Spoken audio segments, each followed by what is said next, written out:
नमस्कार, IBN भारत देख रहे हैं आप। मैं हूं देवेंद्र कुशवाहा। कृषि कानूनों के खिलाफ किसानों ने चक्का जाम कर दिया है। दिल्ली NCR को छोड़कर हर जगह पर किसान चक्का जाम कर रहे हैं। यह चक्का जाम 12 बजे से लेकर 3 बजे तक होना तय था। 12 बजे से यह चक्का जाम शुरू हो चुका है और 3 बजे तक यह चक्का जाम रहेगा। राजस्थान और दिल्ली, पंजाब के रास्ते इस वक्त बंद हैं। कृषि कानूनों के खिलाफ बुलाया गया किसानों का चक्का जाम बस यूपी और उत्तराखंड को छोड़कर देश के बाकी राज्यों में यह चक्का जाम अभी भी बना हुआ है। यानी कि 12 बजे से लेकर 3 बजे तक यह चक्का जाम रहेगा। इस चक्का जाम का असर अब दिखना भी शुरू हो गया है। किसानों ने सड़कों पर जाम लगा दिया है। चक्का जाम के मद्देनजर राजधानी दिल्ली में सुरक्षा के खास इंतजाम किए गए हैं। दिल्ली के अंदर और सीमाओं पर करीब 50,000 जवानों की तैनाती की गई है ताकि 26 जनवरी जैसे हालात पैदा ना हो सके। चक्का जाम से जुड़े तमाम अपडेट्स हम आपको दे रहे हैं। भारतीय किसान यूनियन के नेता राकेश टिकैत ने कहा है कि देश में किसानों का चक्का जाम शांतिपूर्ण तरीके से चल रहा है। उन्होंने कहा है कि देश की मिट्टी से किसानों को जोड़ेंगे। नए युग का जन्म होगा। इसमें राजनीति वाले कहां हैं? यहां कोई नहीं आ रहा है। यह जन आंदोलन है। रोटी तिजोरी में बंद ना हो, यह उसका आंदोलन है। यूपी और उत्तराखंड में कुछ हंगामा करने वाले थे, इसलिए वहां चक्का जाम नहीं किया जाएगा। राकेश टिकैत ने ऐसा कहा है। सावधानी बरती गई है। इस बार किसान आंदोलन में सावधानी बरती गई है। चक्का जाम में सावधानी बरती गई है। यूपी और उत्तराखंड में चक्का जाम इसलिए नहीं हो रहा है ताकि यहां उपद्रव हो सकता था। राकेश टिकैत ने कहा है कि हम कहीं नहीं जा रहे हैं, हम अक्टूबर तक बैठेंगे। बीजेपी नेता अमित मालवीय ने कहा है कि पंजाब सरकार ने कॉन्ट्रैक्ट फार्मिंग के कानून बनाए हैं जिसमें जेल भेजने और जुर्माने का प्रावधान है, लेकिन पंजाब सरकार के खिलाफ प्रदर्शन क्यों नहीं किया जा रहा? कुल मिलाकर के कहने का तात्पर्य है कि बीजेपी किसानों के इस आंदोलन को सही नहीं मानती। उसका कहना है कि पंजाब सरकार ने कॉन्ट्रैक्ट फार्मिंग के कानून बनाए हैं जिसमें किसानों को जेल भेजने और जुर्माने का प्रावधान है, लेकिन पंजाब सरकार के खिलाफ प्रदर्शन क्यों नहीं किया जा रहा है? बीजेपी ने यह प्रश्न किया है। केंद्र के कृषि कानूनों के खिलाफ बेंगलुरु में भी किसानों ने चक्का जाम किया। बेंगलुरु में यलहंका पुलिस स्टेशन के बाहर प्रदर्शन कर रहे प्रदर्शनकारियों को पुलिस ने हिरासत में ले लिया। पूरे देश में यह प्रदर्शन चल रहा है, किसानों का आंदोलन चल रहा है। कृषि बिल के खिलाफ यह आंदोलन धीरे धीरे गति पकड़ रहा है। शहरों से लेकर गांव तक में किसान आंदोलनरत हैं। किसान यह कह रहे हैं कि यह कृषि बिल हमारे अनुकूल नहीं है, इससे हमारी रोटी तिजोरी में बंद हो जाएगी, यानी कि हम उद्योगपतियों के हाथ की कठपुतली हो जाएंगे।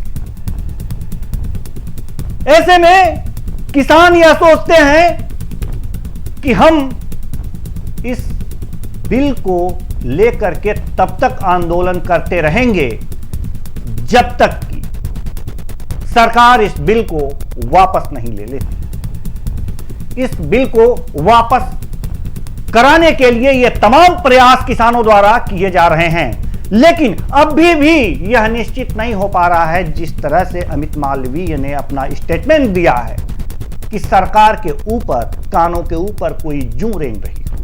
ऐसा कुछ भी नहीं दिखता। तो क्या हम मान लें कि कृषि कानून वापस नहीं लिया जाएगा? सरकार ने यह तय कर लिया है, चाहे आप कुछ भी कर लो, हम आपकी बात नहीं मानेंगे। ऐसे में किसान और क्या कर सकते हैं? आंदोलन जारी रहेगा। राकेश टिकैत का कहना है कि बराबर वह अपना आंदोलन जारी रखेंगे। सवाल यह है कि आखिर बार बार यह हो रहा है, कई बार यह बताया जा चुका है कि आखिर यह कृषि बिल क्या है। किसान क्या कह रहे हैं? किसान कह रहे हैं कि हमें न्यूनतम समर्थन मूल्य की गारंटी मिलनी चाहिए। आखिर गलत क्या कह रहे हैं? सरकार को इसमें न्यूनतम समर्थन मूल्य की गारंटी देने में दिक्कत क्या है? हमें नहीं लगता कि कोई दिक्कत होना चाहिए, क्योंकि जो किसान अपनी मेहनत से उत्पादन करता है, अनाज उगाता है, वह अधिकार रखता है कि उसे क्या मिलेगा इसकी गारंटी हो। अगर सरकार ऐसी गारंटी नहीं देती है तो किसानों की मांग जो है वो जायज है। साथ ही साथ जहां तक कॉन्ट्रैक्ट फार्मिंग की बात आती है, कॉन्ट्रैक्ट फार्मिंग की बात आती है, उसके लिए किसानों के अंदर संशय बना हुआ है। संशय यह है कि उसमें सीधा सीधा कहा गया है कि एक अगर कोई विवाद आता है किसी कंपनी और किसान के बीच, जो कॉन्ट्रैक्ट है उसके बीच कोई विवाद आता है, तो एक पैनल बनेगा और उसमें उसे किसान को अपील करनी होगी।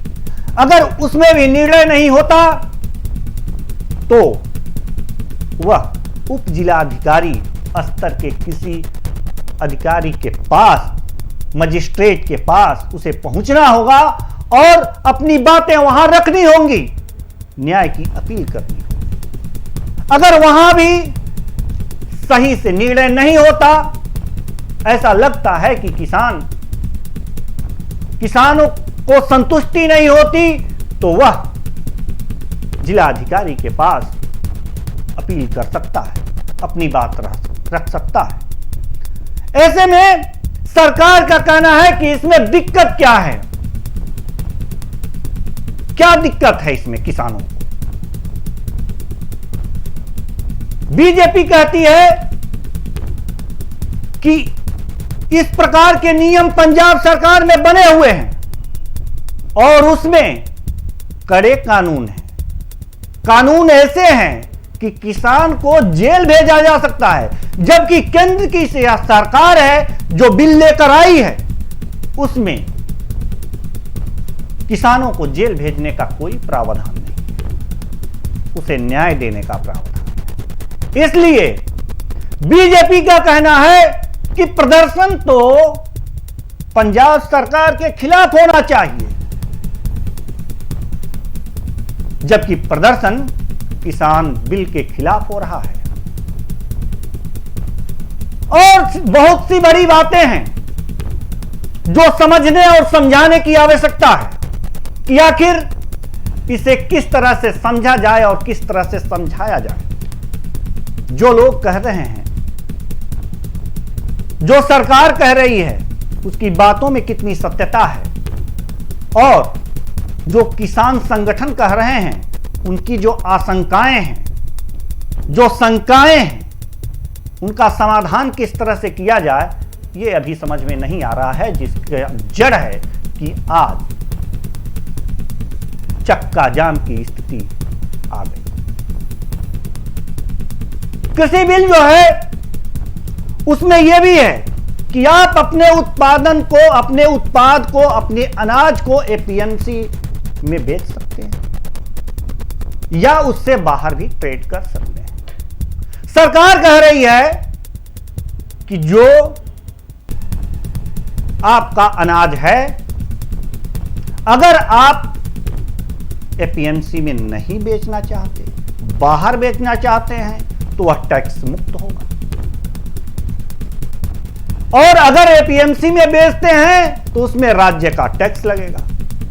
ऐसे में टैक्स देकर के बेचना है या नहीं बेचना है, देखने से तो यही लगता है कि ये चीजें जो सरकार ने बिल में रखा है वो अच्छी हैं। लेकिन एक बात जो महत्वपूर्ण होनी चाहिए, क्रय केंद्र जो पहले से सरकार ने तय कर रखा है कि हर 5 किलोमीटर के रेडियस में क्रय केंद्र होना चाहिए, उसे आज तक उसने स्थापित नहीं किया। इसका कारण यह रहा कि करीब करीब मात्र 14% किसान ही एपीएमसी मार्केट का फायदा ले रहे थे। आज सरकार यही कह रही है कि लगभग 86% जो छोटे किसान हैं, लघु किसान हैं, वो तो अपना अनाज एपीएमसी मार्केट में बेचते ही नहीं, क्रय केंद्रों पर बेचते ही नहीं। वो अपना अनाज खुले बाजार में बेचते हैं। ऐसे में जब मैंने टैक्स फ्री किया तो दिक्कत कहां है?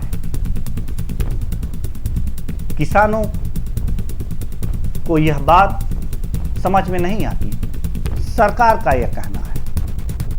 लेकिन किसान यह कह रहे हैं कि हम चाहे आपके क्रय केंद्र पे बेचें या बाहर बेचें, हमें न्यूनतम समर्थन मूल्य मिलना चाहिए जो सटीक है। सरकार की घुमावदार बातों में हमारे किसान नहीं आए और न ही आने वाले हैं।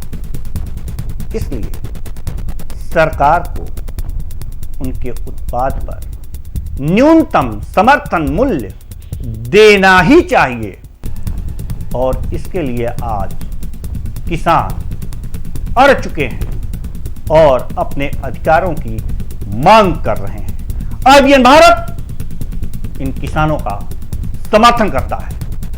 जय हिंद।